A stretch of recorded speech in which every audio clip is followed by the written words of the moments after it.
County Today is presented by Connell Real Estate. Hire an agent, get a team. Learn more by visiting connellrealestate.com. Good evening, Clark County. Jacob Granneman here with your Friday Clark County Today update of the stories we're covering for you. Let's dive in.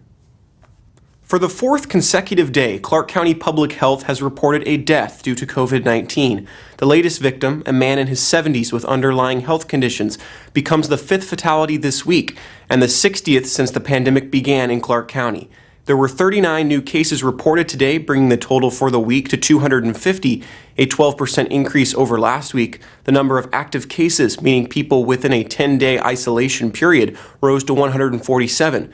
There are currently 44 people in Clark County hospitals, 29 with a confirmed case, and 15 others awaiting test results. The increase in COVID-19 cases has public health officials urging people not to put off getting their flu shot this year. Flu season usually starts in October and runs through May. While the flu is less dangerous for most people than COVID-19, the Centers for Disease Control notes that it is possible to be infected with both viruses at the same time.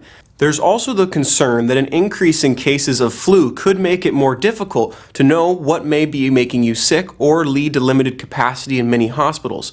Most healthcare providers will provide a flu vaccine at no cost, or you can get one at pretty much any pharmacy, even without insurance, for a small fee. Check out vaccinefinder.org to learn more. Restaurants and other food establishments in Clark County may be eligible for a little financial relief. Clark County Public Health announced this week that they are dispersing federal CARES funding to food establishments in the amount that they paid for their 2020 retail food permit. The refund could range from $258 to $1,835, and the money can be used for operational expenses. Besides restaurants, other businesses can apply, including caterers, food truck operators, and event vendors, so long as annual revenues were less than $1 million. Applications are being accepted through the end of the month, and funds will be dispersed by the end of November. We've posted information on how to apply in our full story at clarkcountytoday.com.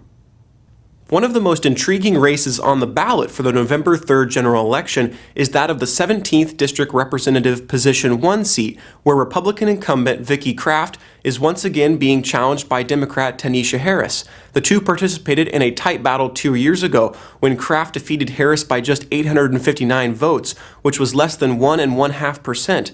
The candidates were the only two on the ballot for the August 4th primary election, with Kraft winning by around 7 percentage points. Kraft and Harris were among the candidates who participated in Wednesday's League of Women Voters of Clark County Virtual Candidate Forum. During the debate, Kraft expressed concerns with recent comments by Harris about rethinking the way we do law enforcement and fund public safety. Harris responded by encouraging voters to see her full explanation on her campaign website, rather than relying on what was being said by somebody who doesn't know her. On Thursday evening, the 49th Legislative District faced off in another League of Women Voters forum, beginning with the candidates for Washington State Senator. Incumbent Democrat Annette Cleveland is in this race with independent Republican challenger Ray Reynolds. In the August 4th primary, the candidates were the only ones on the ballot, with Cleveland receiving just over 57% of the vote to 42% for Reynolds. Cleveland has been in Olympia since worked for the past 12 years as an officer with the Vancouver Police Department. The two were largely in agreement on the issues of race and homelessness, but differed on what the state government's move should be going forward with the pandemic and police reform. To read both full stories on the candidates' comments at the forums, go to clarkcountytoday.com.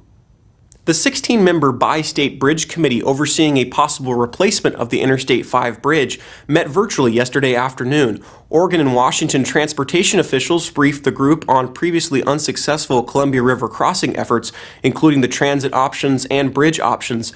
Both states face pressure from a 2024 deadline to get a project moving, or would be required to repay $140 million to the federal government. Washington would owe $46 million and Oregon would owe $93 million. Oregon State Senator Lee Byer, chairman of the committee, expressed worry about going down a path that repeats past mistakes. During the public comment portion of the meeting, Washington State Representative Vicki Kraft again urged the group to focus on what she says people want and need: more lanes on I-5 and a third crossing. The committee is expected to meet again in November. Visit clarkcountytoday.com to read our full story. A will be celebrating the return of ticketed events with a small Oktoberfest gathering next week. No, it cannot be a large party, not with pandemic rules, but the casino is ready for limited ticketed events, ensuring safety protocols are followed.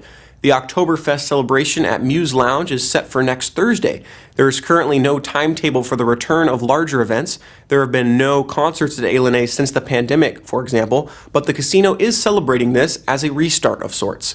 Folks need opportunities to celebrate. They need some relief from the heavy burdens that many are carrying right now, said Tom Teedale, Vice President of the Marketing at A. For more on these events, see our story at clarkcountytoday.com. Ever see Paul Valencia talk to a pumpkin? Well, you're in luck. Here's Paul at Pomeroy Farm in Yackle with some fun visuals courtesy of videographer Mike Schultz. I'm at Pomeroy Farm and we are doing the pumpkin lane.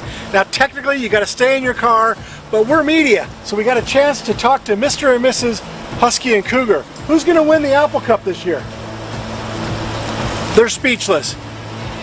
Traditions change, but you know what? You can still have the tradition of coming out to Pomeroy Farm during Halloween time.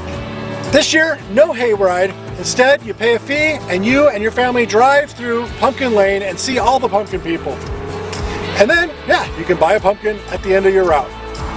Hey, we came out here on Thursday. Here are some of the highlights from Pumpkin Lane at Pomeroy Farm, open Thursday through Sunday through the rest of the month.